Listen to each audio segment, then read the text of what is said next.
Thank you so much for joining us on a Tuesday. I'm Marlon Bowling with you, along with a look at our ag commodity trade. I want to touch on the value of the U.S. dollar and our crude oil trade in this segment here. So let's take a look at the dollar index and see what it's doing.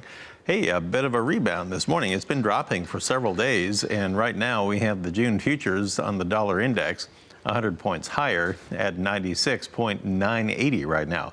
So what's the crude oil market doing? It's been bouncing around lately. Right now, July West Texas Intermediate crude is trading 6 cents lower at 51.07.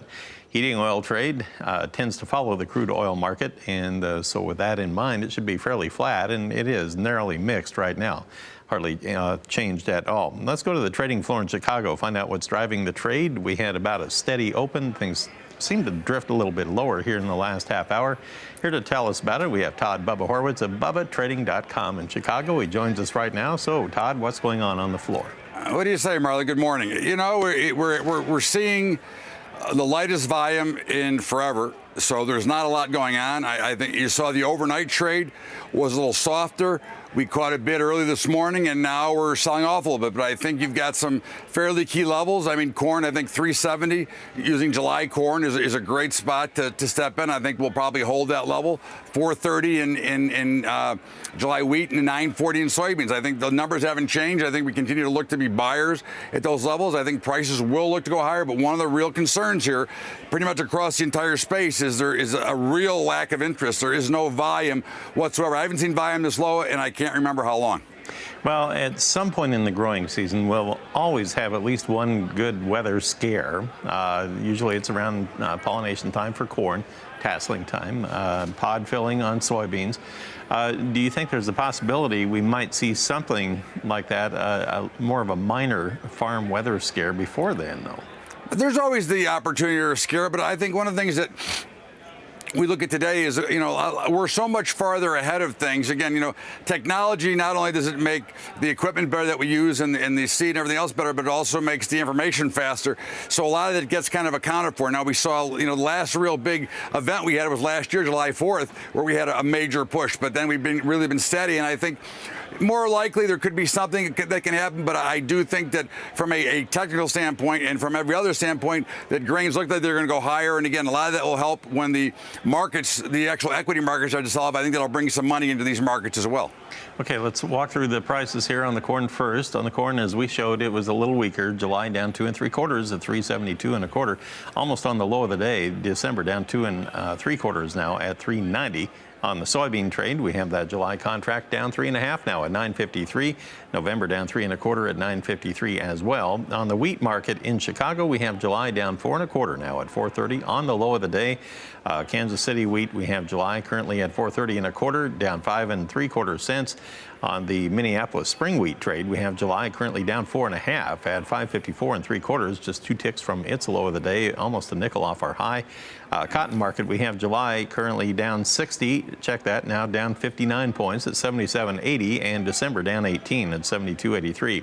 Todd, I wanted to ask you, with the really flat action that we're seeing in the grain trade here, doesn't that make the options prices really affordable for producers, and that maybe there's an opportunity there where they can maybe lock in a bottom line for themselves? It does make them less expensive. Of course, you know, lower volatility is one thing you have to know about volatility. It's always fairly priced because it's being priced by the same as an insurance actuary, a market maker. Right. So, of course, they don't make mistakes. So, yeah, but you could lock in and use some protection here. And I think that's always a good spot to be in is to learn how to protect the bottom line, because at the end of the day, we're working at numbers right now that I would say would be basically losers over time. You know, we need higher prices anyway. So we don't want to make the damage worse. So I think it's always a good time to try to lock in some at least some baseline where we know that that's the worst that it can get. All right, very good information. I'll bring you back here in a moment. We'll talk a little livestock market action too. Our guest Todd Bubba Horwitz in Chicago, and we'll be right back.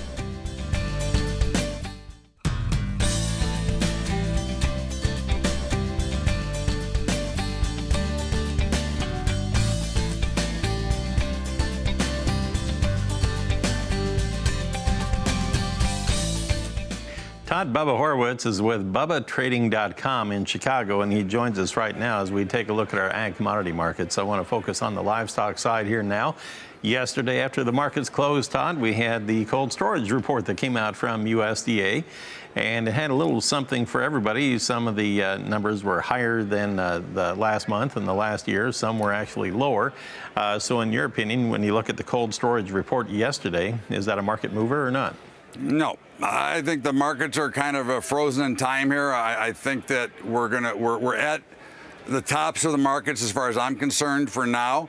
I think that you're going to see some selling come in, but of course, one of the things that when you have very quiet and very dull markets, they tend to drift a little bit higher, and I think that's where we're seeing more of a slow drift here. Although the feeders and fats are both down a little bit. When I walked up here, fats down a little bit more, but again, I see probably another 3 to 5% selling pressure in both feeders and fats before I think that we'll put in the bottom. Longer term, I think we're going to see higher prices, but here I think we've been well overdone to the upside. I think there was a lot of fear trading in there and a lot of outside speculation that drove these prices to ridiculous levels. I think a lot of people got trapped, and I think once that resolves, I think we see lower prices. Okay, so on the feeders right now, we have that May contract. Remember, that goes off the board here in a couple of days. It's down 3 cents right now. The August contract down 66 at 152.12 right now per hundredweight. So it's already off of its high by almost $1.60 at this point. September down half a dollar at 152.15. But it is important to note that it come off of its lows here by about 80 cents as well. Back on the live cattle side, we'll take a look over there. On the live cattle, we have June down 64 at 123.28 and August down 40 at 121.62. But that, again, like I say on the others, it's about 90 cents off of its earlier low, so keep that in mind. Now, looking at the lean hog trade, we made new highs yesterday on the July contract. Did not close there. They closed a little bit weaker on the day. Now today we have a little bit of follow-through weakness. July down 10 cents right now at 79.95, just 2 ticks under that $80 benchmark. August is currently 2 higher at 79.70. The nearby June, by the way, is 43 higher. But from what I understand, Todd, most of the market action and open interest is now shifted over to July. And that would be correct. And of course, again, these markets again are slightly, I think, overdone to the upside.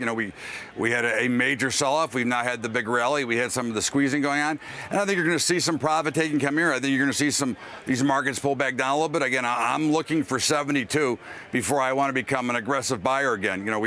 We liked them, then we didn't like them, and it's been since about 78 that I've been thinking that that's about the end of it. Now again, here's another issue just from a trading standpoint is that the volume is you can barely see it on the chart. If you look at the volume screen, it barely shows up. So you can tell how quiet it is.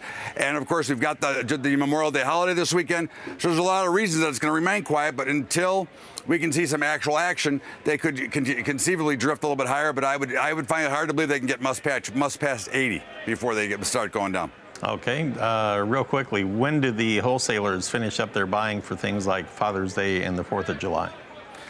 I think a lot of it gets done, a few weeks in advance, but of course you never know. There could be some last minute demand. I think a lot depends on, what the statistics tell them about what they need to have and where they want to step into. One of the problems we have here is there's a lot of short money out there that really can't afford to buy inventory as far out in advance as they'd like to. So I think that's one of the things we have to watch as well. Good stuff. Thanks, Todd. Todd Bubba Horwitz of BubbaTrading.com. Check it out. Great information there available. There you go. All right. Thank you. Markets editor Marlon Bowling, Todd Bubba Horwitz. We always thank him as well.